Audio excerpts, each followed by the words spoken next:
Perjalananku kali ini menuntun ke sebuah desa terpencil, tempat yang seolah terasing dari hiruk-pikuk dunia modern. Desa itu terletak di pelosok, jauh dari kebisingan kendaraan dan polusi kota yang menyelimuti keseharian banyak orang. Untuk mencapai desa ini, tidak ada banyak pilihan transportasi. Hanya ada satu angkutan umum yang tersedia, dan itu pun hanya berhenti di batas desa. Sisanya, perjalanan harus dilanjutkan dengan berjalan kaki menembus kebun karet yang berderet di sepanjang jalan setapak. Kebun-kebun itu tampak tak berujung, seperti bentangan hijau yang melindungi desa dari pandangan dunia luar, menambah kesan terpencil dan misterius. Ada sesuatu yang aneh menggelayuti pikiranku selama perjalanan ini. Entah mengapa, kali ini aku tak keberatan dibawa ke sana oleh Bi Arum, bibi dari pihak ibuku. Rasanya seperti ada daya tarik yang tak terlihat, padahal sejak kecil aku selalu menolak ajakannya. Berkali-kali Bi Arum mengundangku mengunjungi kampung halamannya, namun selalu kutolak dengan berbagai alasan. Namun, kali ini aku merasa tak berdaya menolak. Mungkin rasa penasaran, atau mungkin ada dorongan lain yang sulit kujelaskan. Saat itu, langkah-langkah kami sudah terayun hampir 1 jam dari batas desa. Betisku mulai terasa pegal, dan rasa lelah mulai merayap ke seluruh tubuh. Jalan tanah yang harus kami lalui semakin sunyi, hanya suara dedaunan dan ranting-ranting kecil yang berderak di bawah telapak kaki kami. Tak ada lagi orang yang berpapasan, dan angin sore terasa semakin dingin, seiring matahari yang perlahan tenggelam di ufuk barat. Sebentar lagi, paling sekitar 5 menit lagi kita akan sampai, kata Bi Arum sembari tersenyum menenangkanku. Langkahnya tetap mantap, seolah tak terganggu oleh lelah yang mulai menguasai tubuhku. Aku menghela napas panjang dan memaksakan diri untuk terus mengikuti langkahnya. Suasana semakin sepi, hanya suara langkah kami yang terdengar di antara pepohonan karet. Senja mulai beranjak menjadi malam, dan langit yang memerah sudah hampir sepenuhnya tenggelam, digantikan bayangan malam yang mengintai. Dalam hening ini, desanya terasa semakin dekat, dan ketenangan yang menyelimuti alam sekitarnya mulai terasa aneh bagiku. Benar saja, tak lama kemudian kami tiba di desa. Cahaya dari lampu Petromax dan pelita mulai menghiasi rumah-rumah penduduk, memantulkan kilauan redup yang lembut di malam yang mulai gelap. Di desa ini, listrik masih menjadi barang langka. Hanya beberapa rumah yang memiliki generator, dan itu pun milik orang-orang terpandang. Salah satu rumah yang menggunakan generator itu adalah rumah nenek, tempat tujuan kami. Rumah yang meski sederhana, selalu memberikan kesan misterius dalam ingatanku. Mungkin karena berbagai cerita yang selalu kudengar tentang desa ini dari Bi Arum. Sesampainya di depan rumah nenek, aku spontan mengucapkan salam, "Assalamualaikum." Namun, belum sempat salamku selesai, tiba-tiba Bi Arum mencubit pinggangku. Rasa sakit menjalar di tubuhku, membuatku heran. Kenapa tiba-tiba dia melarangku mengucap salam? Ada sesuatu yang janggal, namun aku tak berani bertanya. Suasana tiba-tiba terasa ganjil.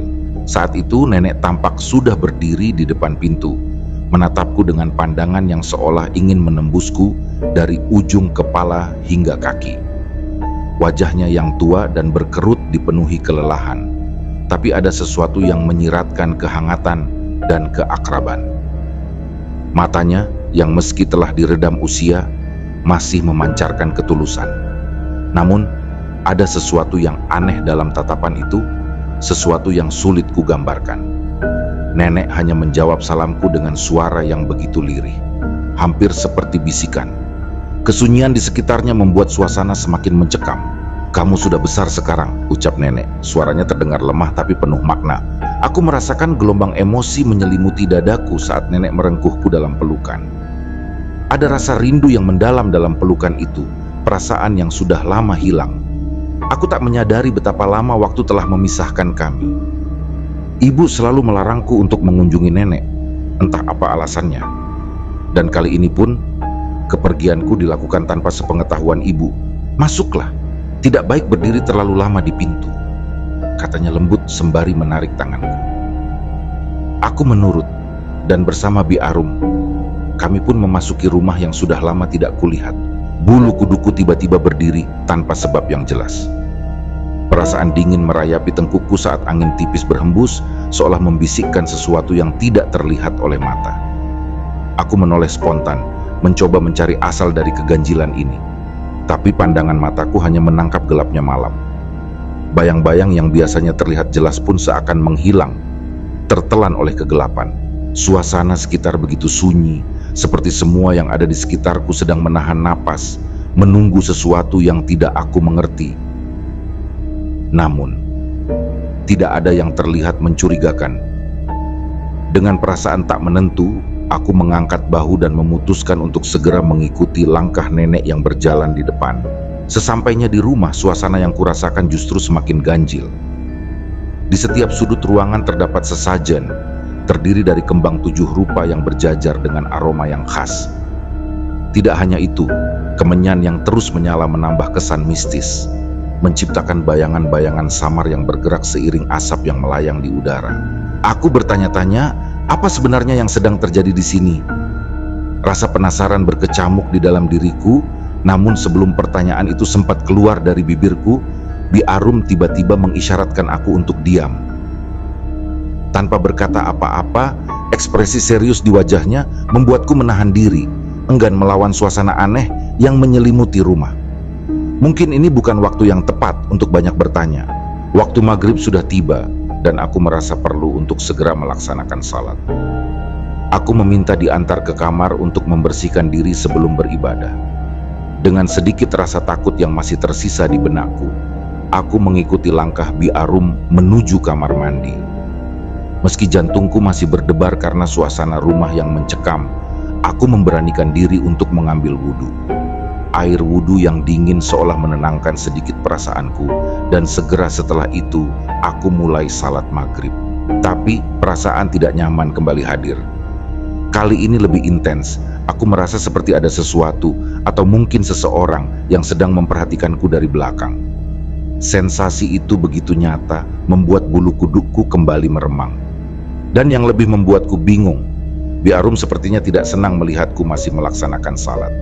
Sikapnya yang biasanya tenang dan ramah kini berubah menjadi kaku, seolah ada sesuatu yang dia sembunyikan dariku. Selesai salat, aku mendengar suara Bi Arum yang memanggil namaku dengan nada datar. "Rani, sudah selesai salatnya?" Suaranya terdengar seperti perintah, bukan pertanyaan biasa. Aku menarik napas dan menjawab dengan tenang, meskipun hatiku masih diliputi perasaan aneh. "Alhamdulillah, sudah Bi. Kalau begitu, sekarang ikut Bibi ke ruang tengah. Beberapa kerabat kita sudah berkumpul di sana," katanya dengan nada yang tidak bisa dibantah. Tanpa banyak bicara, aku hanya mengangguk, meski rasa penasaran semakin menguasai pikiranku. Apa yang sedang terjadi? Kenapa tiba-tiba begitu banyak keluarga yang berkumpul di rumah nenek ini? Di sepanjang perjalanan menuju ruang tengah, pikiranku dipenuhi berbagai pertanyaan yang tak terjawab. Suasana rumah yang gelap dan misterius membuat segala sesuatunya terasa lebih dramatis. Sesampainya di ruang tengah, mataku langsung tertuju pada sekelompok orang yang sudah duduk berkumpul. Ada sekitar 6 orang di sana, dan wajah mereka semuanya asing bagiku. Namun, ada sesuatu yang familiar. Ciri-ciri wajah mereka mengingatkanku pada ibu dan Bi Arum, dan mereka terlihat serius. Salah satu dari mereka, seorang pria tua yang tampaknya dihormati oleh yang lain, memecah keheningan. "Jadi, ini anaknya si Ida?" tanyanya dengan suara serak. Aku tidak tahu harus menjawab apa. Lidahku keluh, dan rasanya nenek yang biasanya ada untuk menjelaskan segalanya, entah mengapa tidak tampak di sini. "Benar, Mang," jawab Bi Arum dengan nada penuh hormat. Kepatuhannya jelas terlihat. Atmosfer di ruangan ini semakin menekan. Orang itu yang dipanggil Mang tampaknya sangat dihormati, atau mungkin ditakuti oleh semua orang di sini. Orang tua itu mengangguk pelan, dan setelah beberapa detik yang terasa sangat lambat, dia berujar dengan nada yang lebih tenang, namun penuh makna. "Mungkin dia akan menjadi bagian dari kita sebentar lagi."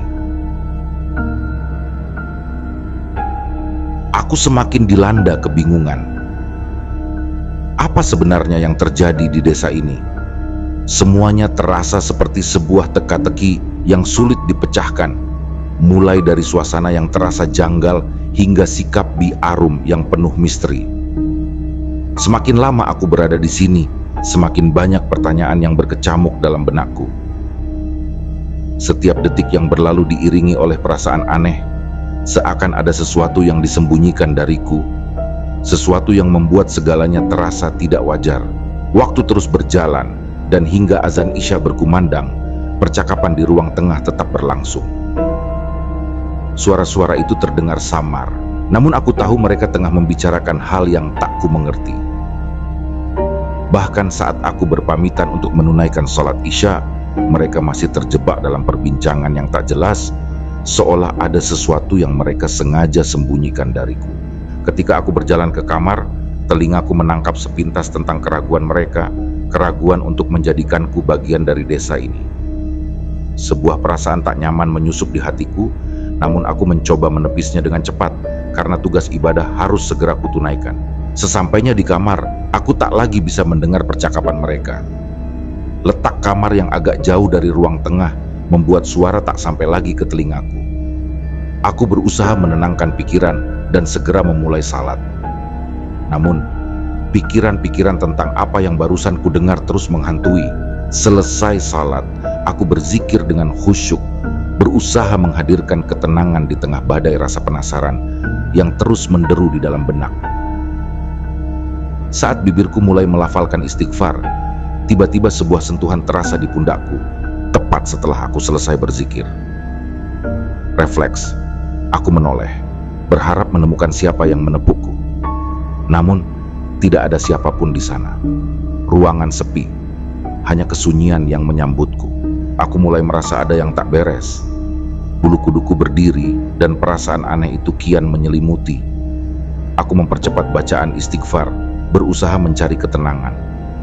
Surat-surat pendek yang kuingat segera kulafalkan dalam hati.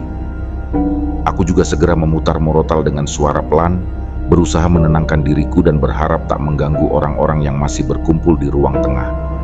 Namun, ketenangan itu tak berlangsung lama. Tiba-tiba, kamarku berguncang hebat.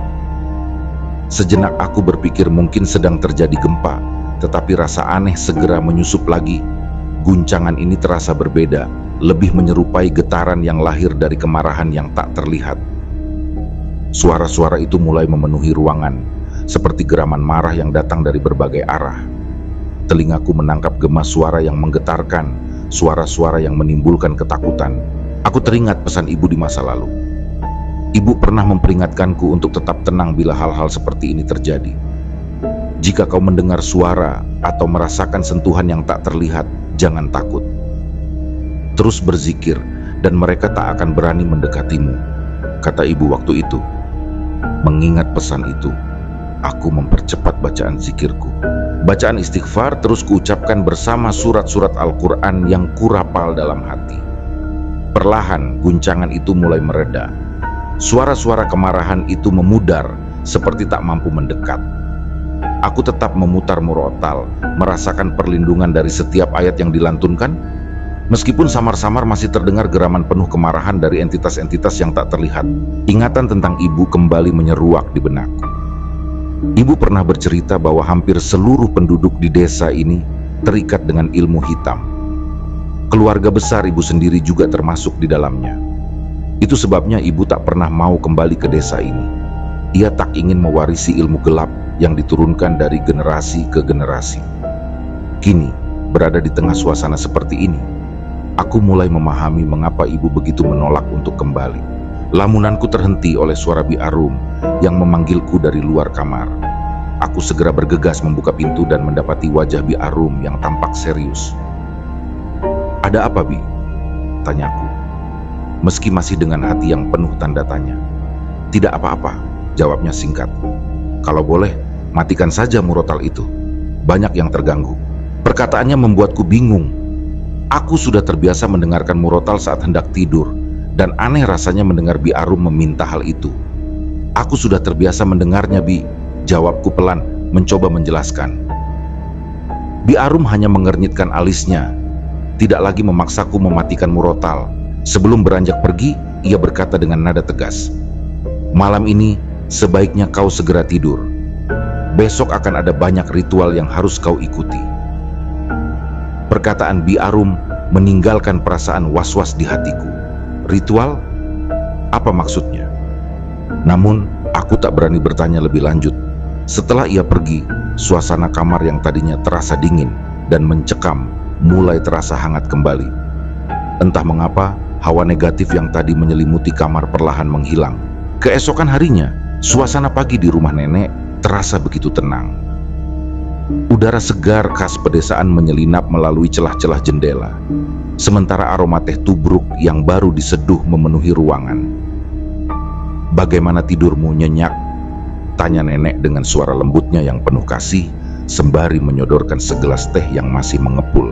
Asap dari cangkir itu naik perlahan, membawa wangi khas teh yang begitu menggoda.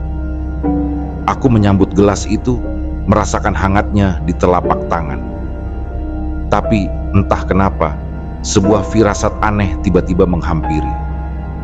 Mata nenek yang biasanya penuh keramahan, kini terasa sedikit berbeda.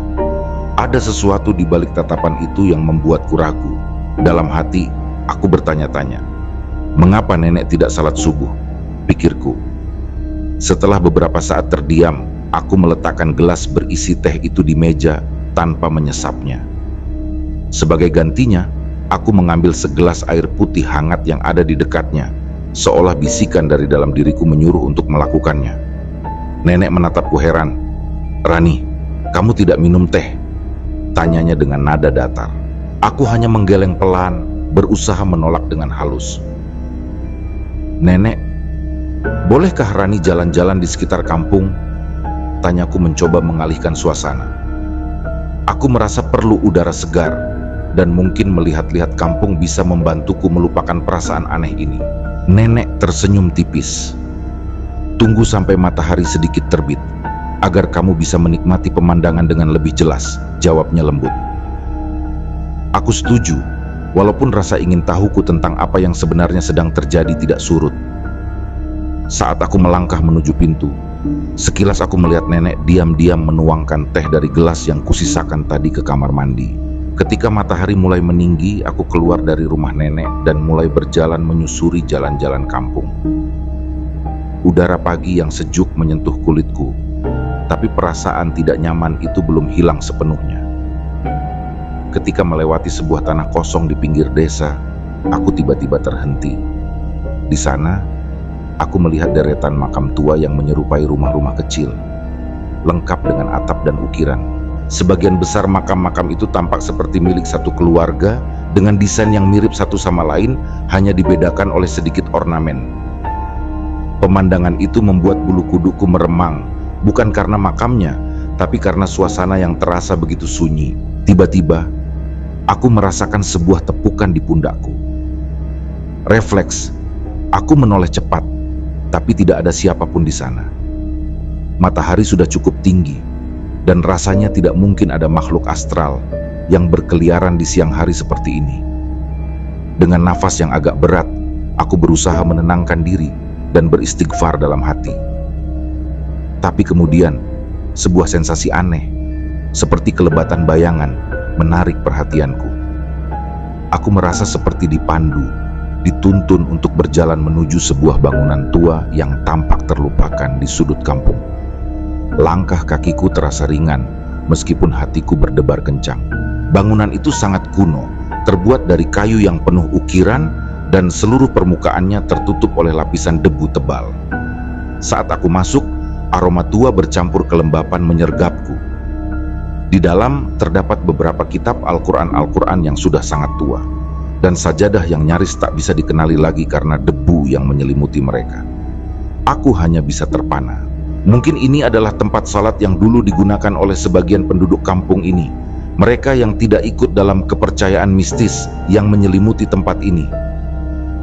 Pikiranku teringat pada cerita ibu tentang kakek buyut, yang katanya keras menolak ikut dalam ajaran ilmu hitam yang dipercaya sebagian penduduk di sini hingga akhir hayatnya. Tanganku tergerak untuk mengambil sebuah Al-Quran yang tergeletak di atas tumpukan. Debu-debu di sekitarnya berterbangan ketika aku mengusap sampulnya, dan aku bisa melihat tulisan-tulisan di dalamnya mulai pudar karena usia. Saat aku membersihkan kitab itu, aku merasakan sesuatu, seolah-olah ada yang mengamati kui. Namun anehnya, aku tidak merasakan ketakutan. Energi yang ada di sekelilingku terasa damai, tidak ada kesan jahat. Sosok itu, entah siapa, seperti memberi isyarat padaku, menunjuk ke arah sebuah kotak kayu yang tersembunyi di balik tumpukan barang-barang tua. Tanpa ragu, aku mengikutinya. Aku berjongkok dan dengan hati-hati membuka kotak kayu itu. Di dalamnya terdapat selembar kain putih yang terlipat rapi. Rasa penasaran menguasai diriku, dan aku mengambil kain itu, lalu perlahan melilitkannya di tubuhku. Seketika, hawa sejuk dan positif mengalir deras melalui tubuhku, menyelimuti setiap inci kulitku.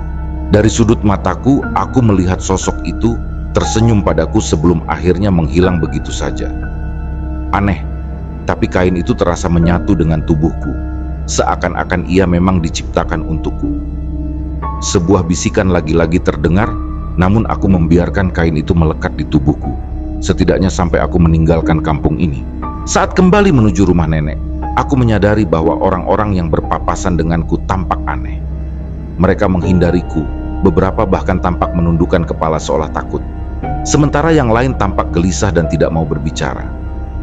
Rasanya ada sesuatu yang salah, tapi aku belum bisa memahami sepenuhnya. Sesampainya di rumah nenek, aku melihat Bi Arum dan beberapa orang lainnya sudah berkumpul di depan. Wajah mereka tegang. "Rani, lebih baik sekarang ikut kami. Jangan banyak tanya," ujar Bi Arum dengan nada mendesak. Aku terkejut mendengar nada suaranya yang tegas. Kulihat nenek di sudut ruangan.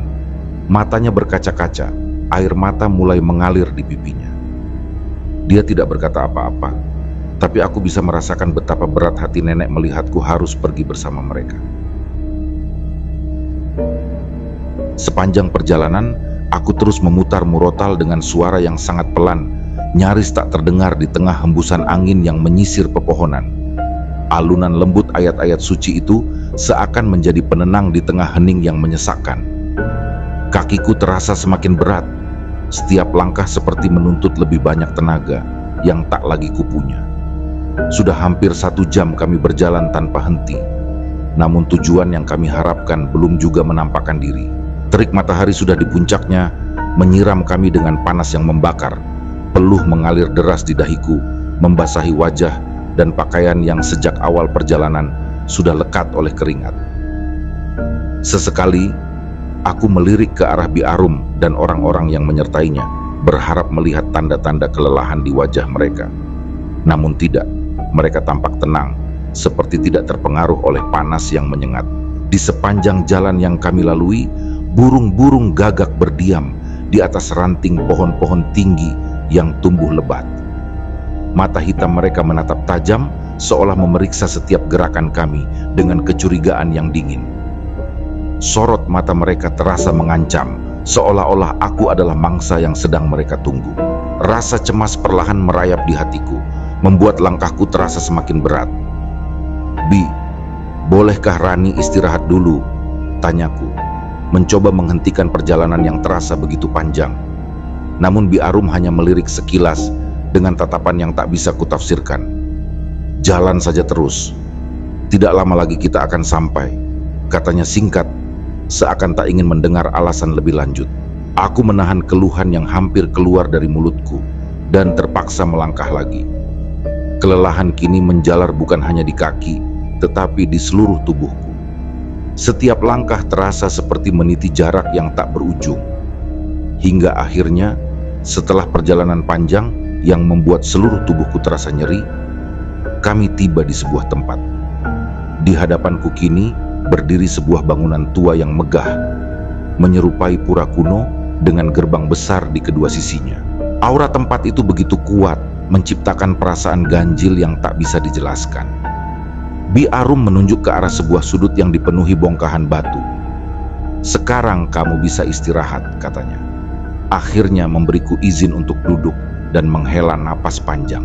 Aku duduk di salah satu bongkahan batu yang terasa dingin dan mulai mengamati sekeliling. Ada banyak bekas sesajen di berbagai sudut, seolah tempat ini baru saja digunakan untuk sebuah ritual. Bau kemenyan masih terasa tipis di udara, menyelubungi setiap sudut ruangan dengan atmosfer yang kental.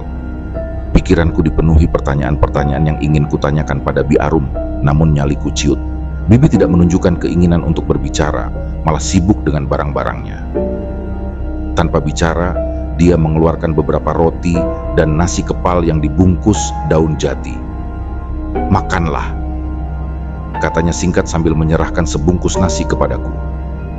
Namun, suara bisikan yang terus menemani perjalananku sejak tadi melarangku. Suara itu berkata, agar aku tak menyentuh nasi itu, menyuruhku untuk tetap waspada. Aku akhirnya hanya mengambil sepotong roti dan menaruh nasi kepal itu di antara bebatuan. Menjelang senja, Bi Arum mengatakan bahwa kami akan menunggu hingga malam di tempat ini. Aku merasa ngeri melihat wajah-wajah kaku dari orang-orang yang bersamanya. Tatapan mereka kosong, seolah tanpa jiwa, dan ini membuat suasana semakin mencekam. Aku tidak diizinkan keluar dari tempat itu, seolah ada sesuatu yang mereka khawatirkan jika aku melangkah pergi. Rasa takut dan cemas bergantian mendesakku, tapi tidak ada pilihan lain selain menunggu. Hingga malam turun dengan pelan namun pasti. Saat malam benar-benar tiba, lolongan anjing mulai terdengar, melengking di kejauhan dan membuat bulu kudukku berdiri. Suara itu semakin lama semakin mendekat, menyatu dengan kegelapan yang melingkupi tempat itu. Bi Arum tampak gelisah, sesekali melirik ke arahku, sementara orang-orang lainnya mulai bergerak ke tengah ruangan. Mereka tampak sedang menyiapkan sesuatu yang belum kupahami. Aura misterius semakin kental. Hawa dingin yang ganjil tiba-tiba menyelimuti ruangan itu. Bisikan itu kembali datang, lebih kuat, memanduku untuk terus berzikir dan memohon perlindungan. Ketika akhirnya aku dipanggil ke tengah ruangan, suasana menjadi semakin menegangkan. Langkahku terasa berat, tubuhku gemetar oleh energi negatif yang memenuhi udara. Bi Arum dan orang-orang itu yang tadinya tampak biasa mulai berubah. Wajah-wajah mereka memanjang, tubuh mereka bertransformasi menjadi makhluk setengah manusia dan setengah anjing. Air liur menetes dari moncong-moncong mereka yang tajam, membuat pemandangan itu semakin menjijikkan. "Rani, malam ini kau harus menjadi bagian dari kami." Suara Bi Arum terdengar berbeda, lebih berat dan menyeramkan. "Di dalam dirimu juga mengalir darah penguasa kampung ini, manusia anjing." Aku tersentak, tidak percaya dengan apa yang baru saja ku dengar. Ternyata kampung ini adalah kampung manusia setengah anjing, dan mereka ingin aku bergabung dengan mereka. Panik melanda, tapi aku mencoba bertahan. "Aku tidak mau, Bi. Ibu juga tidak mau menjadi bagian dari kalian," teriakku, meskipun suaraku terdengar lemah. Namun, Bi Arum tidak menggubris penolakanku. "Kau tidak punya pilihan," katanya dingin. "Kau harus menjadi salah satu dari kami." Suara berat lain tiba-tiba terdengar dari sudut ruangan, disusul oleh munculnya seekor anjing besar dengan mata merah menyala. Aku merasa sangat takut, tapi bisikan itu terus memanduku. "Tunggu saat yang tepat," suara itu berkata. Beberapa nyanyian tiba-tiba saja terdengar, mengiringi upacara pengangkatanku menjadi manusia anjing. Tawa-tawa histeris dan melengking, serta lolongan tajam dan menyayat terdengar bergemuruh. Wujud-wujud tidak nyata mulai bermunculan satu persatu. Ternyata mereka juga penghuni kampung ini. Semuanya berupa manusia setengah anjing. Terasa menakutkan melihat moncong liar mereka meneteskan air liur, mempertontonkan gigi runcing mereka. "Hei kau anak Ida, mendekatlah kemari." Perintah anjing bertubuh paling besar. Jujur aku sangat takut saat menatap mata merah anjing itu. Moncongnya pun lebih banyak memiliki gigi tajam, siap mengoyak mangsa yang mendekat. Dalam suasana yang terasa semakin mencekam, Bi Arum memberi isyarat memintaku mendekat kepada kerumunan itu. Meski tubuhku gemetar, aku menuruti permintaannya, langkah demi langkah mendekat, seolah ada kekuatan lain yang membimbingku. Mereka, makhluk-makhluk yang menyerupai anjing, kini mengelilingiku sambil menyenandungkan kidung-kidung mistis bernada pemujaan. Suara-suara itu bagaikan mantra yang menggema di udara, meresap hingga ke tulang. Perlahan, atmosfer di sekelilingku berubah menjadi semakin suram dan asing, menciptakan aura yang membuat bulu kuduk berdiri. Namun, sepertinya bukan hanya mereka yang hadir di sana. Ada sesuatu yang lebih besar, lebih menakutkan, sosok yang mengendalikan semuanya. Sosok itu melayang di antara bayang-bayang kabur, tidak terlihat dengan jelas, tetapi keberadaannya terasa sangat kuat. Ia seolah menyatu dengan kegelapan, membuatku tak mampu menatap langsung wujudnya. Dari sudut mata, aku hanya bisa melihat sekelebat bentuk yang samar, menyerupai anjing tetapi jauh dari segala unsur manusia. Sosok itu lebih mirip sesuatu yang lahir dari alam gaib. Sebuah wujud yang memancarkan kekuatan jin atau bahkan iblis. Tiba-tiba, kehadiran makhluk itu disambut oleh riuhnya suara-suara mengerikan. Jeritan histeris melengking, tawa penuh kegilaan membahana, dan lolongan panjang anjing-anjing menyeruak. Seolah suara-suara tersebut berasal dari kedalaman alam bawah sadar, mengguncang batinku. Ketakutanku semakin memuncak. Namun di tengah gemuruh suara yang menakutkan itu, ada bisikan lembut yang terus-menerus menenangkan. Bisikan itu seperti angin sejuk di tengah badai, menguatkan diriku yang hampir terseret dalam kegelapan. Lalu terdengar suara berat dan dalam, menggema dari makhluk yang tak bisa kulihat dengan jelas. "Kesini kau, anak manusia." Suara itu bukan hanya berbicara, tapi merasuki udara, memerintahkanku untuk mendekat. Kakiku seperti tertanam di tanah, tak bisa bergerak. Ada sesuatu dalam tatapan matanya yang menembus diriku, seakan ia berusaha menguasai seluruh pikiranku. Hipnosis yang kuat dan gelap, yang perlahan-lahan menarikku semakin dalam ke kehendaknya. Bisikan halus di telingaku kembali muncul, memperingatkanku dengan lembut, "Jangan menatap matanya." Aku segera mengikuti perintah itu, berpaling, menundukkan pandangan, berusaha melawan tarikan yang kuat tersebut. Seiring dengan upaya itu, makhluk yang mengintimidasi tersebut menjadi semakin beringas. Aku bisa merasakan kemarahan yang terpancar dari seluruh tubuhnya.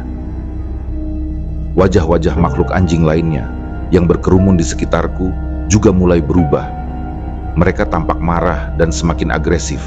Di antara gemuruh dan kegaduhan yang semakin memuncak, makhluk itu berbicara lagi, kali ini dengan nada penuh kemarahan dan ancaman. "Untuk apa kalian memanggilku? Dia tidak bisa menjadi bagian dari kampung ini. Binasakan saja dia."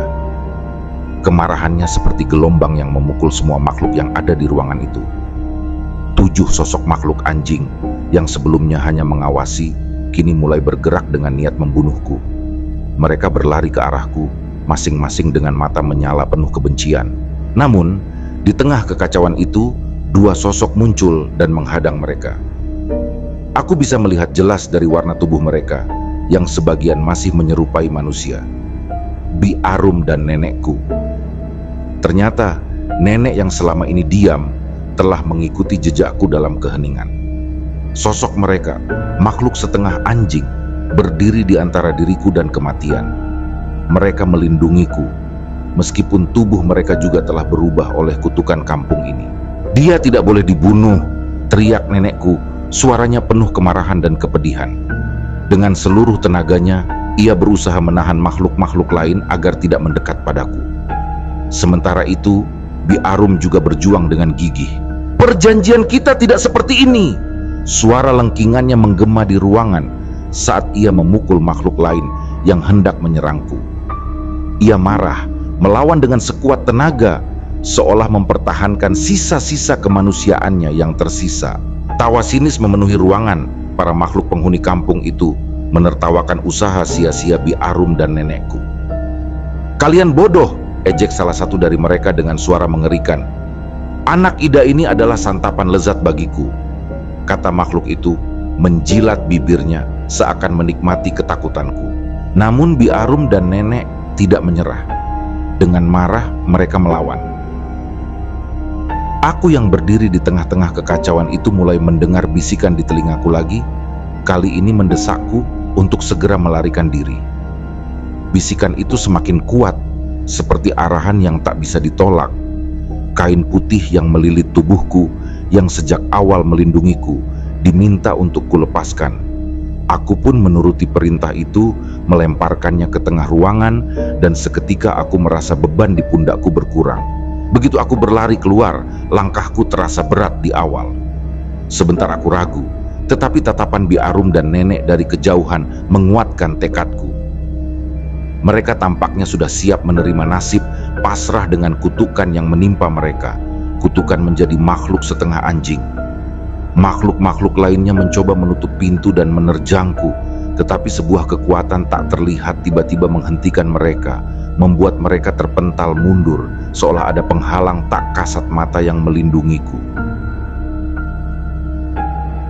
Bisikan misterius itu terus menggema di dalam kepalaku, memaksaku untuk tetap berlari dan tak henti-hentinya membaca istighfar. Suara itu seakan menjadi satu-satunya panduan di tengah kegelapan yang mencekam. Kegelapan pekat menyelimuti sekelilingku, tetapi yang paling menghantui bukanlah kegelapan itu sendiri, melainkan cairan bening yang perlahan menetes dari mata Bi Arum dan nenek. Bukan sekadar air mata biasa, tetesan itu terasa penuh kesedihan yang tak terucap, seakan mereka tahu bahwa takdir suram sedang menanti mereka. Sesuai dengan arahan bisikan yang terus menuntunku, begitu aku mencapai luar, aku segera melepaskan lilitan kain putih yang sejak tadi membebat tubuhku. Dengan gemetar, aku melemparkannya ke arah dalam, tepat di titik yang tadi kulewati. Lalu, sesuatu yang tak terduga terjadi. Api yang besar dan buas muncul entah dari mana, menjilat-jilat ke arah makhluk-makhluk yang tadi mengepungku. Aku hanya bisa terdiam di tempat, begitu takjub sekaligus ngeri melihat bagaimana api itu menelan semua, termasuk Bi Arum dan nenek.